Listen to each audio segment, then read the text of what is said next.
Bonjour à tous, chers amis. Nous sommes à une semaine, un peu moins d'une semaine, du 28 Sivan, le jour que le Rabbi a été sauvé ensemble avec la rabbinite de l'Europe sous le régime nazi. Et c'est aussi, nous sommes à environ une dizaine de jours de la 28e Iloula du Rabbi. C'est la raison pour laquelle nous avons ce cours sur les God Kodesh, parce que le Rabbi dit clairement dans le Hayom Yom qu'on verra ce jeudi, le 24 Sivan, que tout celui qui me demande comment et quel est le moyen de s'attacher au Rabbi, c'est en étudiant la Torah, en étudiant mes écrits, et tout comme on a déjà fait les années précédentes, ainsi que la semaine dernière, on continue les God Kodesh du Rabbi sur plusieurs sujets. Aujourd'hui, on va voir un sujet qui est très intéressant sur le travail et sur la manière comment quelqu'un doit s'habituer à penser en général, qui est très très riche. Et là, c'est une lettre que le Rabbi écrit le 11 juin. Avant ça, je vais un petit résumé du cours d'hier soir sur la paracha de la semaine, une paracha très intéressante qui était, la paracha, Monsieur de Shlach sur les explorateurs, où on a vu c'est quoi le courage. Qu'est-ce que ça veut dire? Est-ce que tu es courageux? Est-ce que le courage, c'est repousser la peur ou faire comme si elle n'existe pas?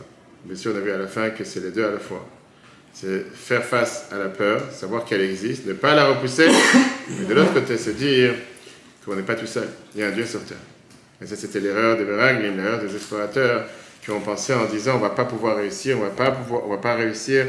Et puis quand tu penses vraiment que tu es tout seul et que tu ne vas pas réussir, ben, tu ne réussis pas. Pour voir le cours sur l'application et Torah et les différents podcasts. Cette lettre, c'est une lettre qui est dans le volume 10, page 53.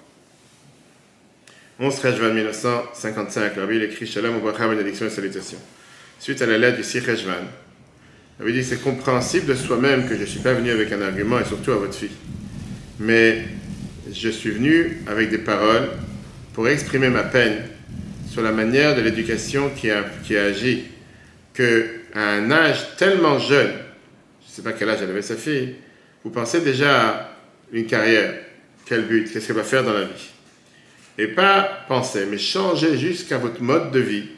Et l'éducation, qu'on a toujours été éduqué, il avait dit, qu'on n'a pas le droit de penser à un instant que les choses dans le monde, les choses dont se passent, comme les Chachamim, nos sages nous disent, que les présomptions ou les imaginations se basent en général après 3 personnes. Quand j'ai vu le caractère de votre fille, avec vos 2 garçons, je sais qu'en général, un enfant, il répète ce que les parents disent. Comme ça, la Bible écrit. C'est une phrase qui est écrite dans le Gemara, qu'un enfant, en général, il voit ce que les parents, si les parents ils sont heureux, il est heureux. Il voit que les parents, ils se crient dessus, ils s'habituent à crier. Il voit que les parents, ils sont pas contents, etc. Non, écoute bien. L'habitude dit comme ça, je ne suis pas venu pour crier sur le passé. Parce qu'on ne crie pas sur le passé. Et mon intention était seulement de réparer sur le futur.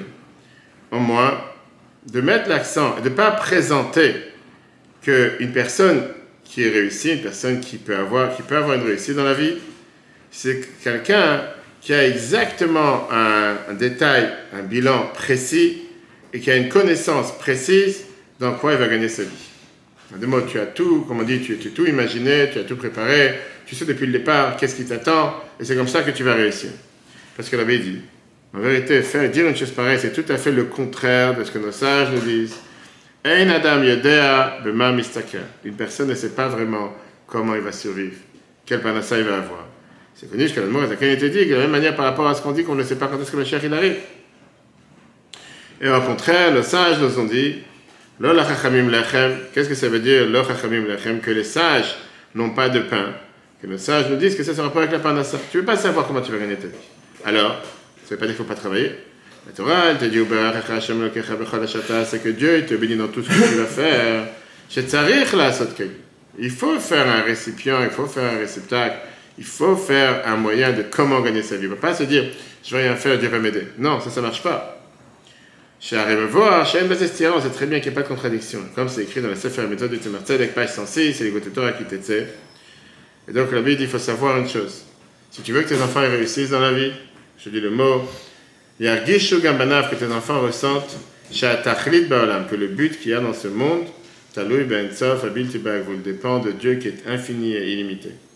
Ruid Barech Maftir, et Dieu t'a promis, on a vu ça dans la paracha il y a quelques semaines juste avant Shavuot, She'im Bechokotai Telechu, si vous faites ce que je vous demande, vous respectez mes commandements, à ce moment-là, Venatati Gishmechem, j'enverrai la pluie entre-temps, en vos temps, c'est-à-dire la parnassa, etc.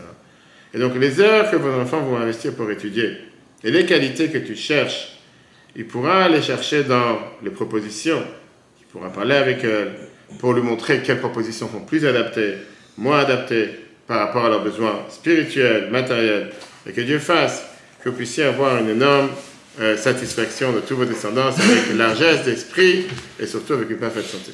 Si on résume cette lettre, qui était la lettre, je n'ai pas dit tout à l'heure, la lettre 3015, il te dit clairement que bien sûr qu'il faut chercher un travail, mais ne pas penser un instant que si je veux dénigrer ce que Dieu demande de moi et je veux faire en sorte que le travail est le plus important et que je me débrouille sans la bracha de Dieu dans le travail, pas forcément que tu vas trouver un travail, pas forcément que le travail que tu vas trouver, c'est un travail qui va être celui qui, on va dire, le meilleur possible.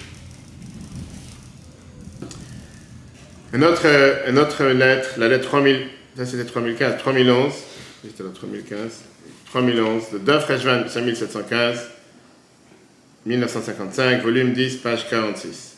Pareil, une personne qui demande dans la vie, d'où je peux savoir quelle est ma tâche dans la vie, d'où je peux savoir quelle est ma mission sur terre, d'où je peux savoir qu'est-ce que je dois faire dans la vie. C'est expliqué dans la Torah et particulièrement dans la Chassidut, que chacun d'entre nous a une mitzvah et un sujet particulier à faire, dans laquelle il doit faire plus attention que les autres. Tu as quelqu'un qui a une attirance vers le kasher, une attirance vers Shabbat, une attirance vers la petite famille, qui veut dire qu'il se sent plus à l'aise avec telle ou telle mitzvah, où il se dit il a plus de difficultés envers cette chose-là. Tu as quelqu'un qui pour lui Shabbat c'est facile, kasher c'est difficile. Tu as quelqu'un qui pour lui petite familiale c'est facile, la tzaka c'est difficile. Tu as quelqu'un qui tzaka c'est facile, prier c'est difficile. Chacun il sait qu'il y a une mitzvah, et dans un couple la même chose, chacun il sait. Tu t'identifies avec une mitzvah plus facilement qu'avec une autre. Tu as des gens qui ont plus de difficultés dans telle mitzvah, plus de difficultés dans une autre mitzvah.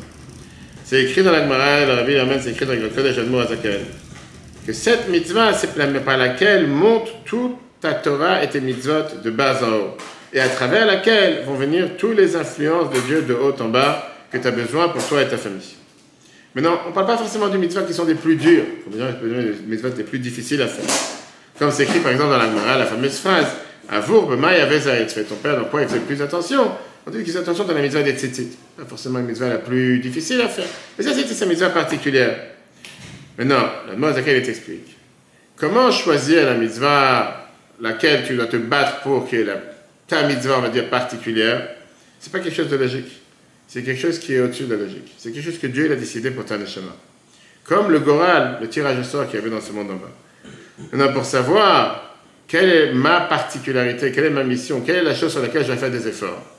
Il avait dit pour ça, la majorité du temps, on voit que c'est comment Dieu se comporte avec toi. Et Dieu, il te fixe ton travail, il te fixe ta mission dans tel mitzvah et dans tel sujet. Que ça, c'est la preuve qu'à travers cette mitzvah et à travers ce sujet, passe tout le reste. Alors, encore une fois, d'où je sais sur laquelle je dois me battre. Laisse tranquille, laisse vivre. Qu'est-ce que tu veux? Toi, tu es venu écouter. Elle est venue écouter les cours. Pourquoi tu te fais écouter? Elle est venue écouter les cours, c'est important. Pourquoi tu déranges? Tu vas faire maintenant de la pause. Après, tu vas faire Kaddish après. Et si tu ne bouges pas, elle ne va pas bouger. Exactement. On va te dire que tu es un terroriste. Exactement, je te dis qu'elle est là pour écouter le cours. Maintenant, d'où je sais que c'est ma mission, d'où je sais que c'est mon devoir, écoute bien la réponse, et c'est une réponse qu'on donne toujours à chaque fois. Le côté contraire, le loup, on appelle ça les forces du mal, et en mots plus détaillés, le mauvais penchant. Il sait et il ressent que particulièrement, spécifiquement dans cette mitzvah, tu dois faire plus d'efforts que dans le reste. Parce qu'il sait qu'à travers cette mitzvah, tu vas pouvoir élever toute la Torah et les mitzvahs que tu fais. Il sait aussi qu'à travers cette mitzvah dépend ta réussite dans la vie matérielle. Et c'est pour ça qu'il met tous ses efforts contre pour t'empêcher à faire ce qui était plus difficile à faire. C'est pour ça que le mauvais penchant, et comme la Chachamim nous dit, c'est celui l'accusateur, il va faire ikar ishtat luto, l'essentiel de ses efforts avec cette personne, juste dans ce sujet, juste dans cette mitzvah, à tel point, la Bible te dit qu'il est tellement fort, qu'il est prêt à laisser tomber ou à céder sur tous les meilleurs mitzvot que tu peux faire avec la plus grande embellie dans toute la Torah et les mitzvot. Et l'essentiel, c'est qu'il réussit dans son combat contre cette mitzvah qui est ta mission sur terre. Par exemple, il va te dire, mange kasher avec, avec le plus grand idole, fais Shabbat avec le plus grand idole, mais c'est que pour toi, la tzedaka ou la prière, c'est le plus dur. Juste au moment de la prière, il va te trouver tous les moyens pour faire que tu prépares comme il faut. À condition même qu'il va te laisser faire les autres mitzvot avec la plus belle embellie. Mais comme il sait que ta mitzvah pour toi, c'est la prière sur laquelle tu dois faire le plus d'efforts, il ne va pas venir t'embêter sur le reste. Sur le reste, il va te dire, fais-le, mehadrin, mehadrin. Pourquoi? Parce qu'il sait qu'au moins, ce que tu dois faire, il n'y a pas à te laisser faire. Rabbi dit, même si cette personne, il craint Dieu, et en général, chacun de nous a de chemin, le mauvais penchant, il ne peut pas venir le voir et lui dire, je ne vais pas te laisser prier aujourd'hui, si sa mitzvah c'est la prière. Parce qu'il sait qu'il ne va pas l'écouter. Il ne va même pas commencer à débattre avec lui. Non, bien sûr, je dois prier, je priais. Mais il n'y a rien sur laquelle, il n'y a aucune chose devant laquelle il ne va pas reculer. Et le chemin, il est tracé devant lui. Et comme mon beau-père, la vie précédente, avait l'habitude de dire que parfois le mauvais penchant s'habille dans un habit d'un tzaddik, un juste, un pieux, quelqu'un de humble, et quelqu'un qui a des bonnes midotes, qui a des bons caractères. C'est la personne la plus douce, la plus proche, la plus sympa, qui a une longue barbe, qui a un grand chapeau, 2 chapeaux, va savoir. Et tu peux te dire, mais c'est pas possible que cette personne, si cette personne vient me parler juste pendant la prière, je ne vais pas lui répondre, c'est sûr que je dois lui répondre. Ou quand je parle encore une fois, c'est par rapport à la prière. Je lui dis, regarde ce que, et le Rabbi ramène ça dans la Yom Yom, le 23 Sivan, le jour de demain. Aujourd'hui on est le 23 Sivan. C'est la providence. Dieu, il a dévoilé par la Chassidoute, que la Chassidoute nous a montré quelles sont les manières d'agir du mauvais penchant dans ça aussi. Pour que l'homme puisse comprendre de où et où peut l'emmener les choses. Et faire énormément attention à ces choses-là, beaucoup plus que le mal dévoilé. On l'a vu dans la paracha la dernière semaine, que faire un péché, les gens vont forcément se dire, j'ai fait quelque chose de mal, je réparais. Comme Khatat, des fois c'était quand tu as un doute si tu as fait un péché. On te dit que quand tu as un doute si tu as fait un péché, tu dois faire beaucoup plus d'efforts. Tu dois amener un sacrifice. Pourquoi? Parce que parfois, quand tu as un doute, ça fait un péché, tu n'as jamais essayé de tout faire pour le réparer. Comme on a vu avec les élèves dans Yochanan, dans la Brachot, que des fois, tu as un tel sacrifice qu'il te coûte beaucoup plus cher qu'un autre sacrifice.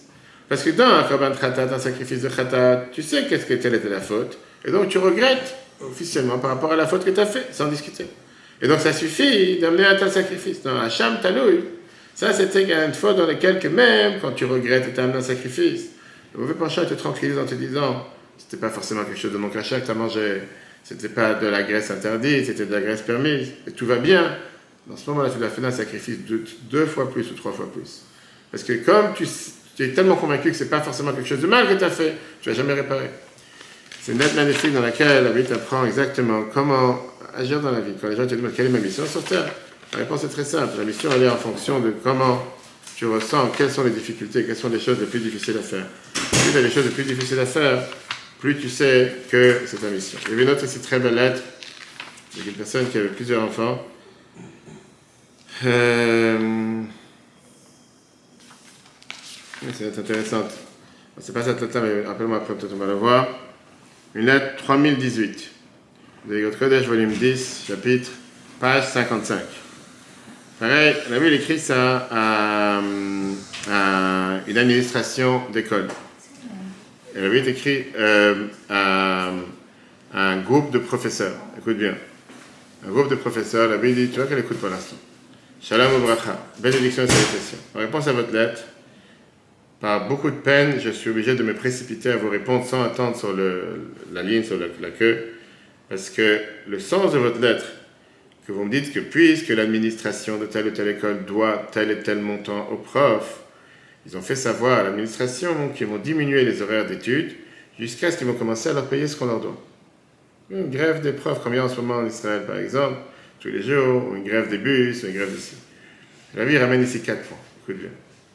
La vie dit, qui va être pénalisé du fait que les profs ne vont pas enseigner? Le fait de diminuer les heures d'instruction, c'est les élèves, les filles, garçons et filles juifs, qui vont subir, même si la direction s'est mal comportée, a fait quelque chose de pas juste. Pourquoi? Il n'y a aucune justification de punir les élèves. Une telle punition que pas forcément pourra toujours réparer, parce que le temps perdu, le temps c'est une perte que tu ne pourras jamais réparer. Surtout quand tu parles des horaires d'éducation des enfants et des filles, que chaque heure pendant l'heure d'éducation vaut beaucoup plus que tout le temps qui peut être quand ils vont être adolescents ou quand ils vont être adultes. Donc en deux mots, il ne parle pas seulement par rapport à cette situation précise, mais qu'un prof qui sait que tu as des enfants dans ta main, et que tu es là pour les enseigner, et que tu es en train de perdre le temps à la place, ou sur ton portable, ou aller fumer, ou faire une pause, et bon c'est pas grave, je vais vous donner un travail, un devoir à faire. Tu aurais pu être aujourd'hui 2 heures, 3 heures pour leur apprendre quelque chose. Tu as des enfants juifs dans tes mains et que tu sais que leur vie c'est une aveda shaila choser et c'est un temps que tu ne vas pas le retrouver.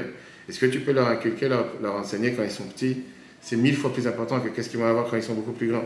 Point numéro 1. Deuxième point, la Bible dit, je suis sûr que vous êtes au courant, vous pensez certainement, c'est clair à vos yeux, que l'administration n'a pas fait quelque chose exprès. On ne sait pas c'était quoi le problème. Et c'est sûr que s'il y avait l'argent dans la caisse où ils pouvaient rapidement recevoir l'argent, alors ils auraient été contents de payer leurs dettes. Ou bien de payer. Et donc, même si on va dire que tu peux te permettre de dire je payais mesure pour mesure, on ne peut pas punir volontairement pour ce que tel ou tel a fait involontairement ou par cas de force majeure. Bien sûr, si c'était le cas. Mais la Rabbi rentre pas dans ces détails. Quatrièmement, le plus important, on avait dit, quel est le problème? Qu'est-ce qui dérange ici? Je veux dire, quel est le message que tu peux passer aux enfants? Quel message tu peux passer aux enfants? Tu es en train de faire passer aux enfants que leur monde, leur vision du monde est détruite parce qu'ils voient que pour une telle demande matérielle à telle personne ou à telle personne qui travaille dans les affaires communautaires, on cause du tort à des dizaines et des dizaines de garçons et de filles d'élèves, et puisque ça c'est le comportement de leurs profs et de ceux qui est censé les éduquer dans leur sujet de judaïsme et les bons traits de caractère, et ils se disent, pourquoi moi je ne me comporterai pas de la même manière quand je vais grandir, etc. Quand il y a une phrase qui est écrite dans la Gemara, tout via chata vezigud mingan.